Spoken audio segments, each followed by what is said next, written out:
All right. Hello, coffee makers, not coffee takers. We are here for a special episode as the Cyber Coffee Hour and the other side of the firewall team up for a special episode. I have here with me my partner here, the Master of Cyber Farms, Alfredo B, Nash Jr., and I, the People's Chief, Dr. Joseph J. Burt Miller Jr., and we're your hosts for the Cyber Coffee Hour. Here again today, we have Ryan Williams from the other side of the firewall. What's going on? Sir, Daniel. Going. And Mr. Shannon Tynes. What's up? What's up? All right, we're representing again the other side of the firewall.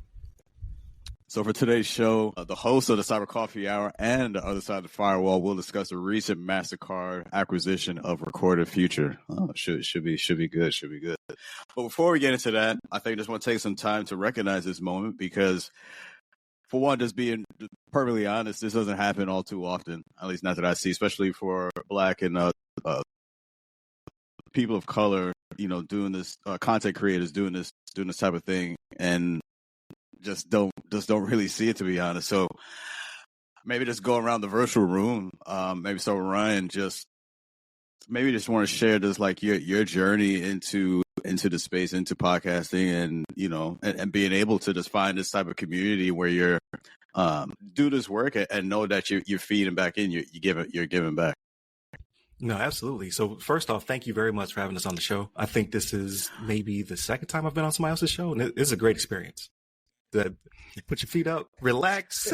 That's my else drive, right? No, but have you on the show, Dr. Joseph? I would say it was either late last year or early this year, right? And then just getting to meet you, get your experience and what have you, and then learning about you and Alfredo's journey, and then interacting with Alfredo. I think it was through a webinar. Yes, me and you interacted for the first time. So it's just cool to come full circle and then be on your show to have this experience. So again, greatly appreciate you having us on. No, absolutely.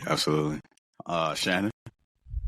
What's going on? Hey, I'm going to second what Ryan says, right? So like, this is one of those things where usually it's, guests coming on, to ours, and it does feel a little different, right? Like, I don't know how I feel about this, from the pre-production stuff, like it feels like it's going to be a good show, just talking and, shooting the breeze and whatnot. I think it's going to be really good. It's, again, much, much appreciated. So. Absolutely. Daniel? Just blessed. I mean, I don't know. There's a saying, like, I don't typically like to be the smartest person in the room. I usually never am. And then luckily surrounding myself with people like you guys that are trying to, embrace people of color, Black people, just trying to bring people into this community, teach them, hey, it's not scary. It's not impossible. It's not foreign. I mean, even me and Ryan, we hadn't spoken in about 8 years, and I saw what he was developing, and I was really drawn to it. And I said, you know what? It wasn't even the best timing. I was transitioning, moving over to Japan.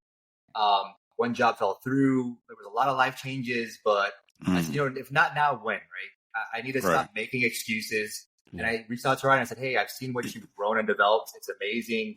What are the chances I could get on and just co-host one time? And, it was really good chemistry between me, Shannon, and him. And it grew into something more. And I really appreciate the opportunity from him to join his. And now we're doing a collaboration with you guys. So it's just, kind of almost like a dream come true, honestly.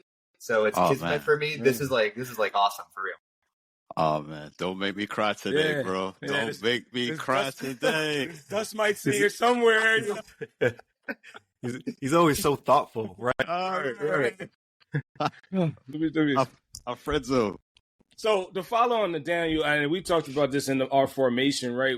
I was kind of shook. I'm gonna be real. Dr. Joseph got me through a lot of social anxiety, a lot of talking in public, and a lot of the lack of representation that I was actually like, I don't know if we could do this, right? I don't know if we could do this. And I listened to you guys from the beginning. I think it was like 3 moderators in the beginning and someone left. And I was like, yo, they're pretty cool, man. We should kind of like look at them as the leaders in industry, because I do the market research. So I'm like, hey, man, they got a cool dynamic. How can we build off of that, but be different and also welcoming? So here we are. Right? And I'm so glad we're doing this, because I honestly, like I said, I was kind of like mulling the wheel saying, we got to be perfect. We got to fit in. Who's going to listen to us? Right. They're not going to want to hear what we have to say. So now it's finally great to have caught up to you guys and brought you guys on the platform to continue to keep this ball rolling, man. So, absolutely. So shout out to Levon Maynard. That's the third person you're thinking. Yes, yes, Just, yes. this is time zone, and he was moving and stuff like that. Like, I would love to get him back on. We'll see if we can sync up. Nice. Yeah, And I think it was him that said, "There's no secret that we're working multiple jobs." I think it was when I stopped the episode. Was a transition for me in my career, and I reconnected, like you said, with you guys through LinkedIn. I finally realized you were on LinkedIn too. Going back to our offline offset conversation, like, where are these guys at? Right. Yeah. And I guess for me, just being a crazy consumer of podcasts and really having a love for cybersecurity. So I'm looking for, of course, those cybersecurity podcast outlets, and specifically for Black hosts doing this. So once I stumbled upon the other side of the firewall, I was like, oh, this is pretty cool. It's like a play on like the Microsoft logo, but it has all the shades of color of skin on there. So that's pretty awesome. So I like that. So you peeped that, yeah. Yeah, no. That was my inspiration at the beginning. The inner creative has spoken. I definitely peeped that, man. I thought that was pretty cool, man. I appreciate that. No, yeah, I would definitely listen to you guys. When I'm home, my walks, or working out, whatever. And that gave me, I mean, and this is pre Cyber Coffee Hour, before it was even thought of. It just gave me that inspiration of like what I would like for something like this to be, if I, like I said before we got started, what I would do, like how it would look like. And no, just be able to listen to you guys, and it just gave me a bit of that motivation, or I say inspiration to develop something for myself. And so then once Alfredo and I got together, we talked about it, and when we got to work, and Alfredo mentioned it, already, just having that anxiety because you're doing something new, you're really putting yourself out there to the world, like literally. So it can be scary, but you can't let that fear, paralyze you. You just have to really just go forward and do it. You can worry about other things, like if it's gonna stink or whatever, or people gonna listen, or whatever the case is. You can't worry about those things. You just gotta do it. And then, but as you're doing it, you're learning. You keep learning. You keep making improvements. Doing stuff like this, like as you're able to reach out to other content creators, be able to pick up things from them, just learn and continue to get better. So I think that's the main thing, because if you look at any content creator from their day one to where they are now, is going to be vastly different. No, absolutely. So the main thing is that you just start. So for those listening out there, if you're thinking about being a content creator, don't worry about having it all together. Just start recording. Hit the record button and just put out something. And I think also too is, and the side part of that is also the consistency. Start, but then stay consistent. Like whatever it is, just stay consistent with it. Keep doing it. Keep going after it. And then you're going to improve. You're going to get better. You're going to have people that's going to reach out to you, offer advice that's going to help you and see you succeed. If that's something you really want to do, something that really moves you, inspires you, do it. Don't let anyone stop you. And like, again, you'll surprise yourself of how, where the heights you reach, because we could be our own self enemy, right? Like we could definitely talk ourselves out of pretty much anything. 100%. So we have to learn to rise above that and understand, like, hey, this is something I really want to do. Yeah, I may suck on day one, but when I get to day 100, I'm going to be much better. You know what I'm saying? And then keep learning after that. So I'm very appreciative. Oh, no, go ahead. I'll tack on too. It just dawned on me. We had that analysis paralysis looking at the podcast industry, right? So we said, hey, one thing that Dr. Joseph helped me get over is who doesn't want this message. I kept like recycling that in my brain. And then now I know, I looked at the incumbent, you guys in the industry, and Hacker Valley. And then we started to say, well, they're pretty exciting. And then what's missing from this industry? How can we fit in? So we got tired of like the boring, like which newsreels and the consistent updates from high-level CISOs, and we started to say, hey, how can we disrupt that to fit into this industry? So once we locked that in, that helped me, especially, and both of us, get over that fear and get out there. So like looking at the industry and saying, well, it's missing me, it's missing the coffee hour, and I can assist those in the industry without disruption, like in the startup world. Hey, let's get it done, right? So that was the aha achieved moment, like Dr. Joseph said, let's record, let's just get it out there, and then we formed up as an organization. So listening to you guys, listen to other podcasters, we said, hey, if there's anyone that wants to stop the message out, we'll be bolstered to handle that as a company. Right. So that was the dawning moment for us. Like, hey, we could take that on the company and just keep rolling. Like, take the hit and keep rolling, pretty much.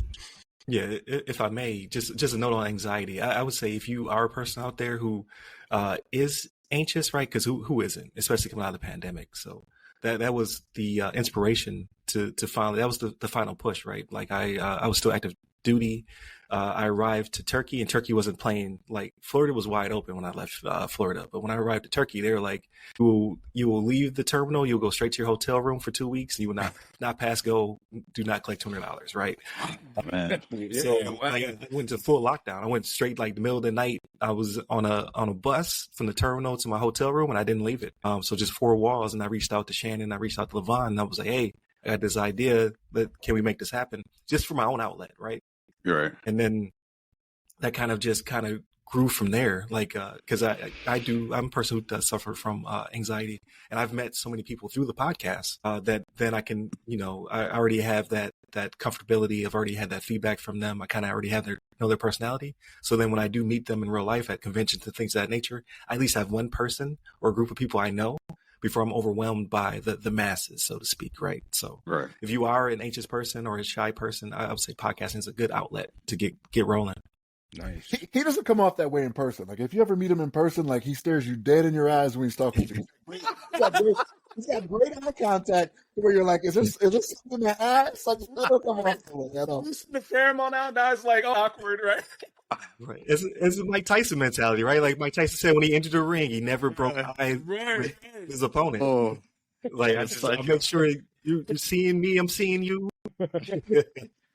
Yeah, that is hilarious, man. It is. Awesome. Well, again, gentlemen, it's a pleasure doing this with you. And hopefully this won't be the last. We'll be able to do more of these multiverse episodes. So, again, we got to avoid the TVA now. They're going to be looking for us. Right, yeah.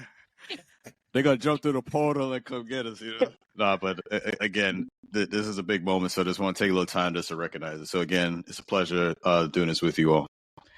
All right, so let's get into it. So for the discussion for today, the article that we're looking at, so Mastercard invested in continued defense of global digital economy with the acquisition of Recorded Future. So Mastercard, essentially, they've agreed to acquire Recorded Future. So they're a global threat intelligence company from Inside Partners for $2.65 billion. Wow. So this acquisition significantly expands Mastercard's cybersecurity capabilities and reinforces its commitment to securing the digital economy. I'm going to open this up to you gentlemen. I guess we'll start with Ryan. And, what are some of the things that maybe your first thoughts when you hear about this acquisition? So for me, it's one of those situations where I read an article and I'm like, it's kind of benign. It's kind of like, so what, right? Mastercard's a humongous corporation. They decided to buy this company. But then when I saw that Recorded Future was the world's largest threat intelligence company, that's when I started to pique my interest. I was like, I've never heard of you. But yet you are the world's largest, and you have all these hooks into government and into the Department of Defense as well. And that's when I started to really pique my interest. Like, Mastercard now has an infinity stone, so to speak, right? To go off the multiverse. Yeah. Joke, but not seriously. Like, they have a weapon at their disposal because, as we know, right, there's the big three, and now I'm on the spot, I can't remember it. So I know it's Mastercard, Visa, and I forget who the third one is. It's like Euro somebody or something. I thought it was Discover. So there's another one that's Europe and Africa. Okay. I can't remember their name off the top of my head because of the chip on our card, right? So the chip started over in Europe, and it was the big three decided to go that route because they wanted to take off the raised numbers off the card as well as the strip was the plan. They wanted to go chip only. So you'd have the card, so something you have, the chip for authentication, and then the PIN, something right? It was the theme. Just it was not adopted well in the States. So when I was overseas, I used to travel to Germany and Morocco a lot. I would see a lot of card readers, right? Like tap and things of that nature before they were ever in the States. It's because the adoption in the States was so slow because it cost money. And then, there's just a difference of mentality, right? Over there, socialism and things of that nature. It was like, how do we protect our citizenship as well as the bottom line for these big credit card companies? In the States, it was like, now mom and pop is not going to upgrade their card reader, right? So our adoption was very much slower, and to the point where the strip is still on the card. Like, it still exists because everybody still does not have a tap type situation. But I kind of digress on that point, right? It's more of, I didn't know they existed, especially to the point that they were. And it's good to see that Mastercard did pull them into the fold, because credit card schemes and scams and things of that nature are so high. It does cost a pretty penny, right? They lose trillions of dollars a year in these fraudulent things, and they usually pay up. So a lot of people like myself have switched over to primarily credit cards in order to not have to deal with our banking institutions, which will sometimes deny your refund, right? They'll be like, oh, well, you left the door open, or you didn't have possession of your card or something like that. A credit card company would just pay you. But where's that money come from, right? It's coming off the backs of everyone else. The interest rates go up, things of that nature, right? APRs are soaring because of it. So if you want to kind of deflate that, then things like this have to be done. But those are my scattered thoughts. So Ryan, to your point on what you were talking about, right? So like in America, a lot of things don't get implemented unless you can make money from it, right? So like I can remember 15 years ago when I was stationed in Korea. No, it's true. It's very true. So 15 years ago when I was in Korea, and I'm pretty sure Japan was doing the same thing, I remember seeing people, again, 15 years ago, with their phones paying for items. You know how we do like the pay from the phones and whatnot? That was long before it was adapted to the United States. Again, because it would cost money, right? It wouldn't make money, right? It's not one of those things where, and that's kind of, I don't know. It's just, it's the way we are in America, right? Like if you can't make money, why do it, right? And then they'll wait. Like they'll wait for the technology to not be new anymore, and then it gets less expensive, kind of like how I do with my electronics, right? Like I ain't buying the brand new. I'm recycling. What's this pre-used you talking about over here, Best Buy? Right. Yeah, what is this you talking about? I'm gonna pay less. Okay, let's make that. No, like the reason Mastercard did this. To get back to the article, the reason Mastercard did this, right? They had, as of 2023, $25.1 billion in revenue, right? You want to protect that. You don't want to become a mark, right? Like everybody else out there, right? To where you're paying ransoms and you're doing all these things. So this is a step forward in the right direction. They're getting ahead of the game, right? I'll say this: they're getting ahead of the game to again protect their money, right? Like they're not doing it because they care about cybersecurity so much, right? Let's be real here, right? Actually, I will on that topic, on that point that you're making there, I am blanking on the name of the company. It was the phone company that was kind of really big before the Apple. You guys remember what? Motorola? It was either Motorola or one other ones. They had like the little ball on the cell phone. BlackBerry? Yeah, so BlackBerry. Oh, yeah. Yeah. So BlackBerry, went into a cataclysm when Apple came out. They pivoted and they actually became a cybersecurity company. Mm-hmm. And That's right. for a while there, they were actually very, very strong. And because of this article, I kind of did a deep dive and looked at what is Mastercard's cybersecurity portfolio. They got a pretty strong one. They got a bunch of companies and things that I didn't know they really, for advanced threat intelligence and AI adaptation on how they look at the heuristics of monitoring of credit scores and accounts and things like that. Going out and getting this Infinity Stone and adding this to what they have already is this is why you're in the game, right? This is why you're a giant like Mastercard. Going out and grabbing this and adding this, I don't know. For me, the paintings on the wall that they might pivot and create something else besides it, whether that is an offering to different organizations and companies, or hey, you bank with us or you do your credit through us. Now this is what we have. I think they poise themselves to be light years ahead as leaders for this industry, both maybe even in the cybersecurity realm or pure just credit institution. So my bad. I didn't mean to jump in, Shannon. No, 100%. This is how we do it, man. Go ahead, Alfredo. I'll jump in, because I'm loving this hyper combo finish here. I'll give you guys which Infinity Stone specifically that we see you, the Thanos of MasterCard out there in the universe, is collected. They're collecting the Mind Stone specifically, or the Reality Stone. We can't quite tell yet because they removed those portfolio acquisitions from our recollection, right? So to Ryan's point, we said to ourselves, we got to ask ourselves, why haven't we heard? So I've heard of Recorded Future, right? But to Daniel's point, why haven't I heard of prior MasterCard acquisitions? Did they remove that from our timeline? Right. The only one I can kind of and I looked it up too, was another thing called New Data. And I have buddies in the industry, because full disclosure, I'm coming from this industry and I didn't know that they could do that. They could purchase a cybersecurity company that is the leader in industry. Right. And then it comes to me, well, what's about to happen? What galactic battle is about to happen and why they need this Infinity Stone? Well, you say, all right, they are doing fraud detection, like Ryan said, but they're also building a capability to offset other bank and competitive providers. So like Daniel was saying, Discover, do they have a cybersecurity portfolio? Hell, hey, my former Armada, Capital One and Discover together, they might have a threat intelligence capability, but we don't know that. So Mastercard is getting ahead of the game with the big B in billions and saying we're going to in-house that capability to continue to be the leader in this space and continue using the data warehouse that we have and the armaments that we have in the universe to find the other Infinity Stones. Very true.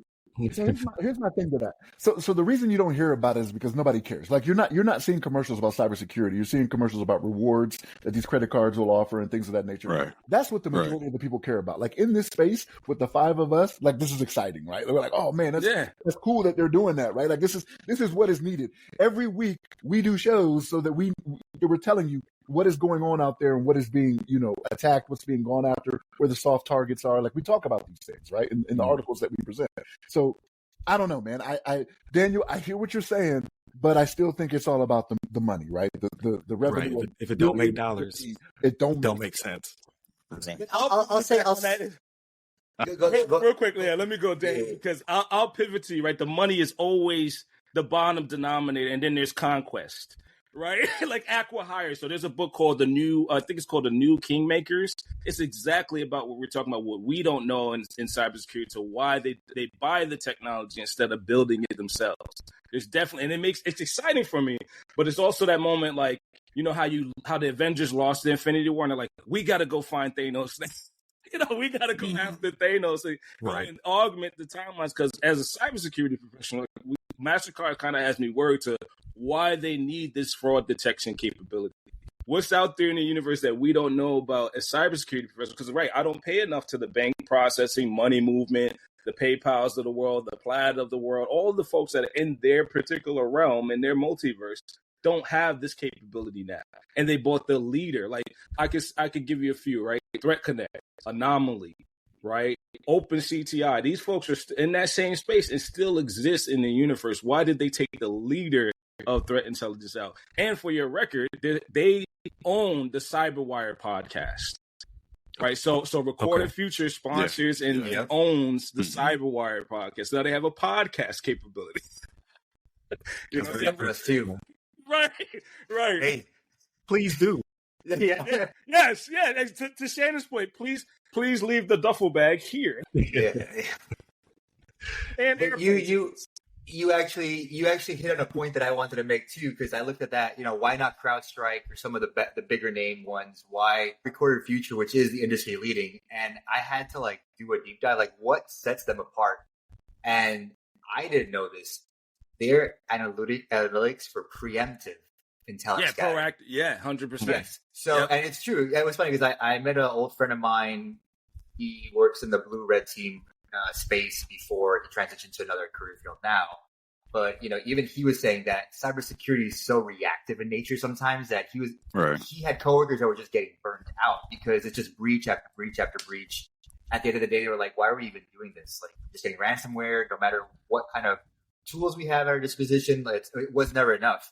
But Recorded Future has a very good use case and platform where they're very proactive on tailoring their intelligence gathering and letting whatever specific industry they're in, let them know, hey, these are the things you need to do before anything even happens to you, so it won't happen to you. And that's what really sets them heads and shoulders above everybody else in that space, from the CrowdStrikes and of those people. So, so we have a doctor in the house. Doctor, what do you think? What are your thoughts on this? Well, I like that. So, for one, I was familiar with Recorded Future, but I was not familiar of their wide reach, so this was enlightening to me. And I guess one of the questions that I come up with is, just for one, are we going to see something similar? Maybe not so much as an acquisition, but even like maybe just like partnerships, maybe with like other banks, maybe start doing this type of thing to try to bolster their cybersecurity presence, and then what is that going to look like for the end user? Like, what are so? Because I feel like when it comes to like when we talk about breaches and these things happen, you're not even surprised anymore when it happens because you pretty much almost expect it.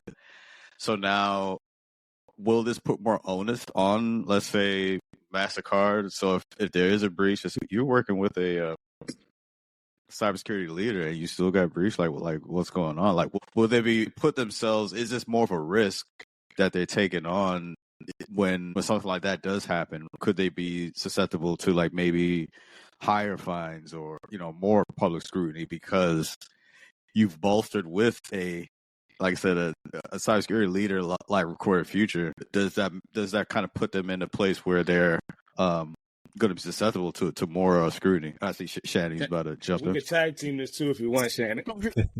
Here's the thing. They have to do a better job of advertising. It's about minimizing risk, right? Like that's what needs to be understood, right? So like from us, we know there's not a 100% solution. Well, let me say it. The 100% solution is to stay off of everything and become a Unabomber living out in the woods somewhere. That's just it's not reality.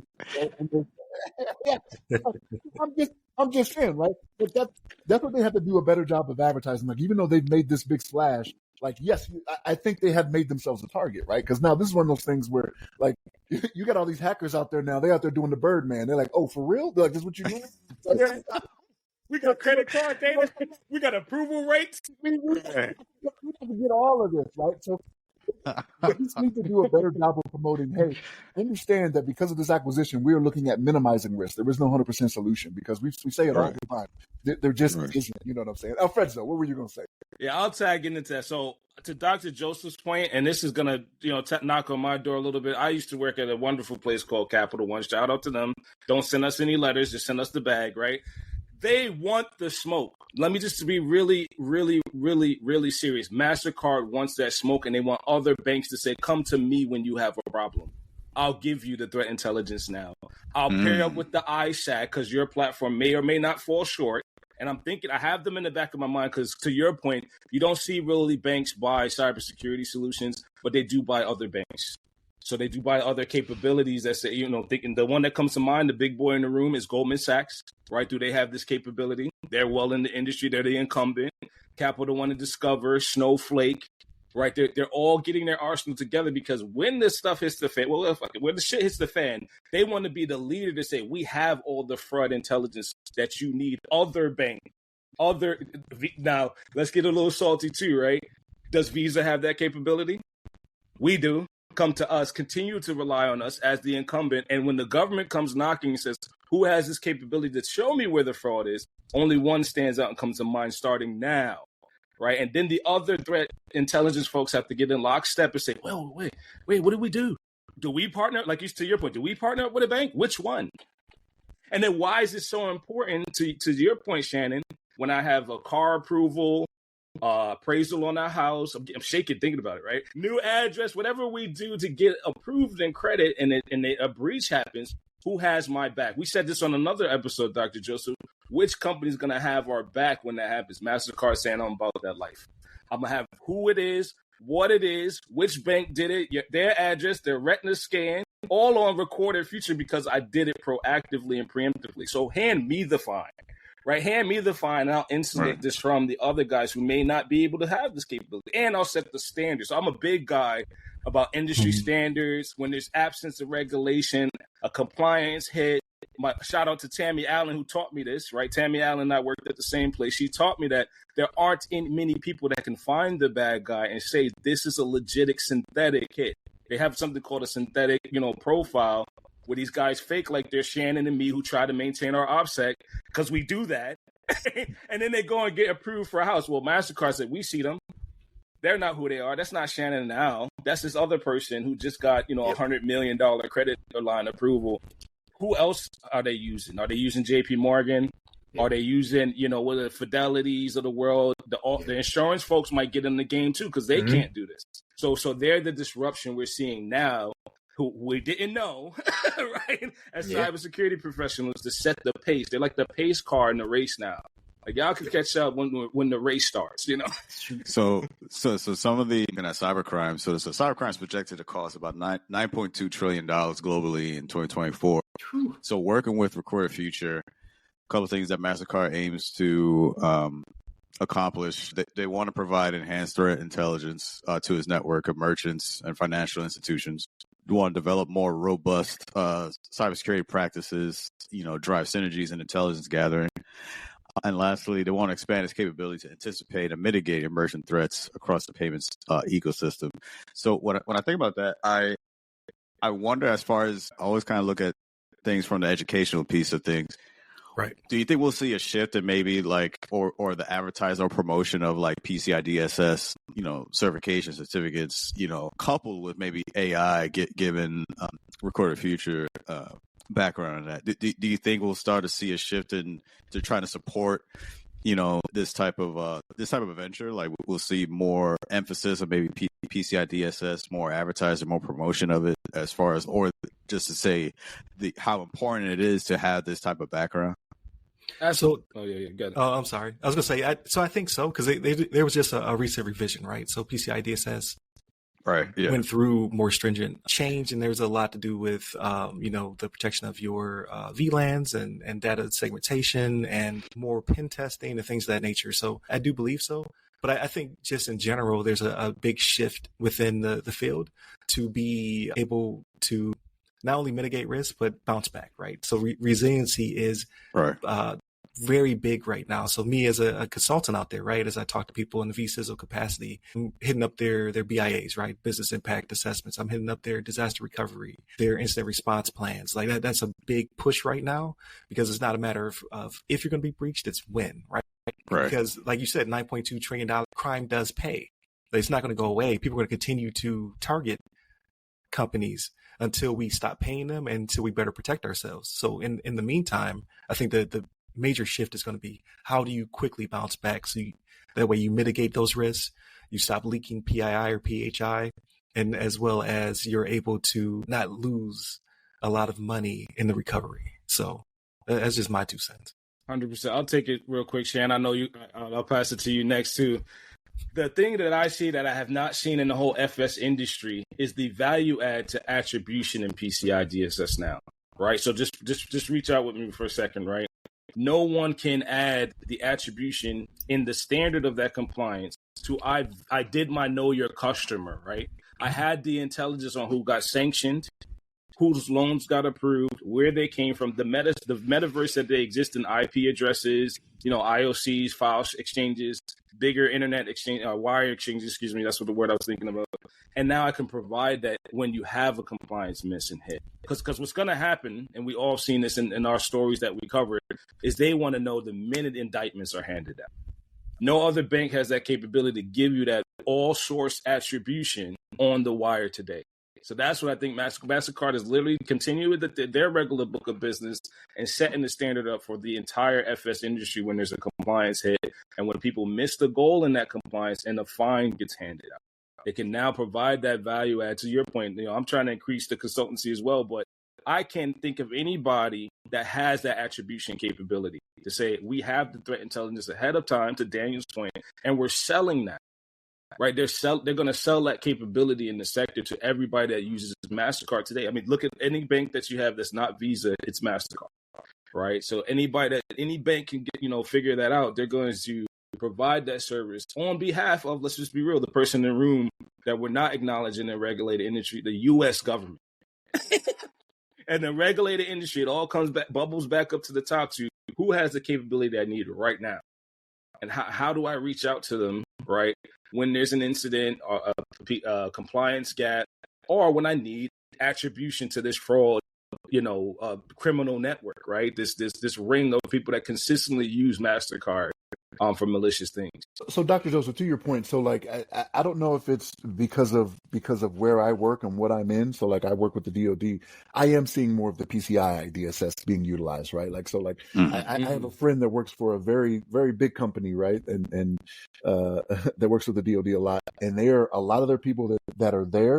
They are going into that realm, right? Like they're doing the sec dev ops and things of that nature and working with that. Like I am seeing it more, but again, it could be where I am because Daniel kind of pointed this out to me last week. Like we're in different scopes to where we see different things. I saw something differently from how he did, but it's because of where I'm at, right? And like there are different experiences I have in the DoD where I'm like, sometimes we'll do a show and I'm like, why isn't everybody doing this? Like I've been doing this for 20 plus years. You know, There's a lot.